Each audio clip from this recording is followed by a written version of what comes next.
तो दोस्तों स्वागत है आप सभी का मेरे YouTube चैनल पर। और आज जो हम डिस्कस करने जा रहे हैं वीडियो वो है MMPB 006, जिसका एग्जाम आई थिंक आपका 31 दिसंबर को है। साल का आखिरी दिन है, आपका तो आखिरी पेपर नहीं है और शायद आखिरी ही पेपर है MMPB 006 आपका। इसके बाद कोई और है नहीं, MMPB 005 भी है आप लोगों का, अगर आपने ऑप्ट कर रखा है तो ये MBA उन लोगों के लिए है जिन्होंने बैंकिंग इंडस्ट्री में ले रखा है, MBA इन बैंकिंग ना, तो ये आपके लिए है, फाइनेंशियल सेक्टर्स वालों के लिए। पेपर का नाम है आपका corporate governance in banking and financial sector. तो नाम से समझ में आ रहा होगा कि कॉर्पोरेट गवर्नेंस की बात है कि इंडस्ट्रीज या कॉर्पोरेट क्या रोल प्ले करती है बैंकिंग सेक्टर्स में, तो हम उसी के बारे में बात करेंगे। अगेन पैटर्न सेम रहेगा, टॉप 8 के क्वेश्चंस मैं डिस्कस करूंगा और उनके बारे में आपको एक्सप्लेन करूंगा अच्छे से। और अपार्ट फ्रॉम दैट ये वीडियो उनके लिए है जो रैपिड रिव्यू देख रहे हैं। अगर आपने एक पेपर अपने आप से सॉल्व करना ही करना है लिखकर, और आप चाहते हैं कि आप हेडिंग्स ये वाली ही लिख लें, तो आप कॉपी पेन लेके बैठिए, इस वीडियो को देखते रहिए, साथ साथ आप अपनी हेडिंग्स को नोट डाउन करते रहिए, जॉट डाउन करते रहिए। अब है हमारा सेट 2। पहला क्वेश्चन है corporate governance models across countries. Models हैं एंग्लो अमेरिकन मॉडल, जैसे हम यूएसए और यूके में फॉलो करते हैं। यहाँ शेयर होल्डर सेंट्रिक होता है, यानी शेयर होल्डर्स को फायदा देना सबसे बड़ी प्रायोरिटी है। स्ट्रॉन्ग मार्केट डिसिप्लिन फॉलो की जाती है। फिर है जर्मन मॉडल। जर्मन मॉडल में स्टेक होल्डर ओरिएंटेड रहता है। यहाँ पे सिर्फ शेयर होल्डर नहीं बल्कि सोसाइटी, गवर्नमेंट और सबके इंटरेस्ट में, वर्कर सबके इंटरेस्ट में बात की जाती है, सिर्फ शेयर होल्डर को बेनिफिट देना नहीं होता। एम्प्लॉय पार्टिसिपेशन इसमें जरूरी रहता है। जैसे वॉक्सवैगन कंपनी जर्मन की, तो वहां पे ना एम्प्लॉयज को भी ई शॉप्स मिलते हैं, शेयर होल्डिंग मिलती है उसमें कंपनी में, ताकि प्रॉफिट अगर कंपनी को हो तो साथ साथ बंदों के एम्प्लॉय को भी हो। जापानीज मॉडल ग्रुप ओरिएंटेड, यहाँ पे ग्रुप की बात होती है, लॉन्ग टर्म रिलेशनशिप। यहाँ पे कैसा है, टोयोटा कंपनी है, टोयोटा कंपनी में अगर कोई एक बार जॉब पकड़ लेना तो उसकी जिंदगी जीवन भर जॉब है, वो अपने आप से नहीं निकालते, आप निकल जाओ खुद से, that is another thing.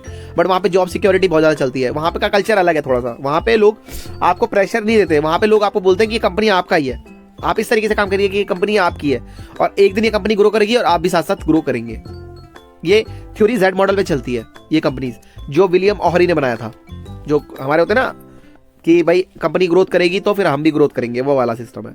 US जो है प्रॉफिट फोकस रहता है, जर्मनी ये पीपल प्लस प्रॉफिट फोकस रहता है, और जापानीज फैमिली स्टाइल बिजनेस की तरह रहता है कि भाई आप अपने ही परिवार में काम कर रहे हो, अच्छे से काम कीजिए। सेकंड क्वेश्चन है इंटरनेशनल कमिटीज। कैडबरी कमिटी 1992, इसमें रिकमेंडेशन क्या हुई, बोर्ड रिस्पॉन्सिबिलिटी बढ़ी, इंडिपेंडेंट डायरेक्टर्स बढ़े, ऑडिट कमिटीज आई, फाइनेंशियल ट्रांसपेरेंसी आई। अकाउंट सिर्फ सीए नहीं, बोर्ड नहीं देखे, बोर्ड भी देखे, सिर्फ सीए का काम नहीं है अकाउंट देखना, बोर्ड को भी देखना पड़ेगा कि फाइनेंशियल स्टेटमेंट्स कहां जा रही है, कंपनी की हेल्थ पोजीशन क्या है। Greenbury committee 1995, recommendation executive remuneration transparency, performance linked pay, shareholder approval, salary justify होनी चाहिए, क्यों इतनी, सिंपल सी बात है कि एक बंदा इतनी सैलरी ले रहा है तो क्यों ले रहा है, क्या है दिक्कत वहां पर, तुम्हारा भतीजा इसलिए ज्यादा सैलरी दे रहे हो क्या उसको, तो वो जस्टिफाई देना पड़ेगा भाई कि ये बंदा यहाँ बैठा है इस पोजीशन पे, इसको इतनी सैलरी देने का क्या रीजन है, ये एमडी इतना ज्यादा चार्जेस क्यों ले रहा है। अगर वो वाकई में प्रॉफिट कमा के दे रहा है तो देन इट्स गुड, अगर वो आपके लॉसेस मेकिंग कर रहा है तो भगाओ उसको वहां से, क्या जरूरत है। Capital requirements under Basel 3। Basel 3 क्या होता है, तो देखिए बेसल 3 नॉर्म्स है, ये एक तरह का लॉ बनाया गया बेसल के under.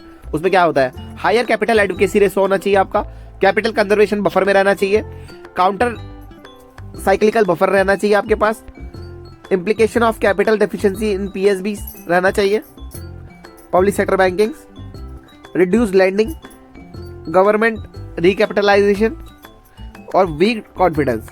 Example low capital, bike में कम पेट्रोल। तो बेसल 3 ये इंश्योर करती है कि भाई कैपिटल एडुकेस अमाउंट में रहे कि इन केस अगर वो बैंक कोलैप्स भी कर जाए तो भी लोगों का पैसा उनको वापस दिया जा सके।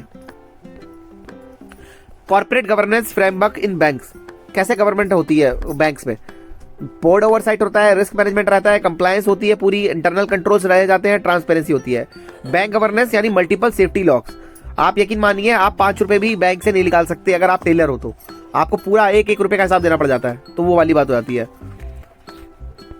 Disclosure norms of for mutual funds, की डिस्क्लोजर्स, एनएवी डिक्लेरेशन आपको दिखाना पड़ता है कि भाई नेट एसेट वैल्यू कितनी है डिक्लेरेशन में, पोर्टफोलियो डिटेल्स देनी पड़ती है कि भाई पोर्टफोलियो में आपका पैसा कहाँ कहाँ किस किस शेयर में लगा हुआ है, रिस्क फैक्टर बताने पड़ते हैं भाई कि आप जो म्यूचुअल फंड सिलेक्ट कर रहे हो वो रिस्की है, लो रिस्की है या मॉडरेट रिस्की है, एक्सपेंस रेशियो आपको दिखाना पड़ता है।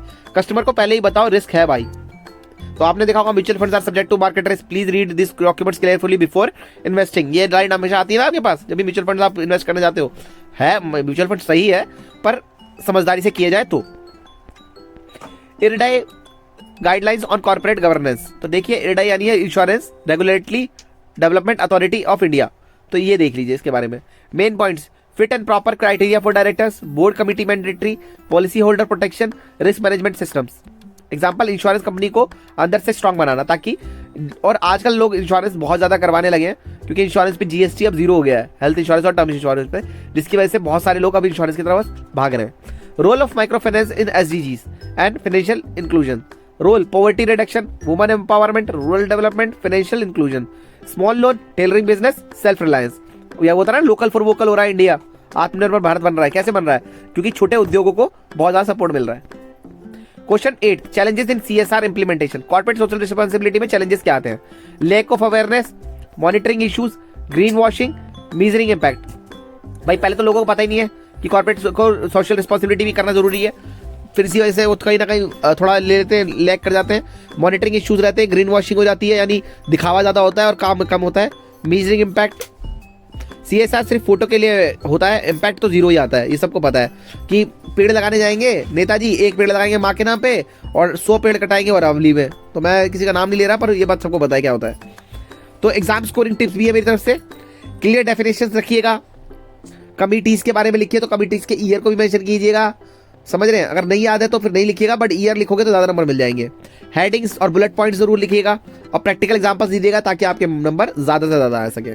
तो चलिए दोस्तों, इसी के साथ हम MMPB 006 का वीडियो एंड करते हैं और like and subscribe this channel as much as possible, यही आपसे रिक्वेस्ट है। बाय।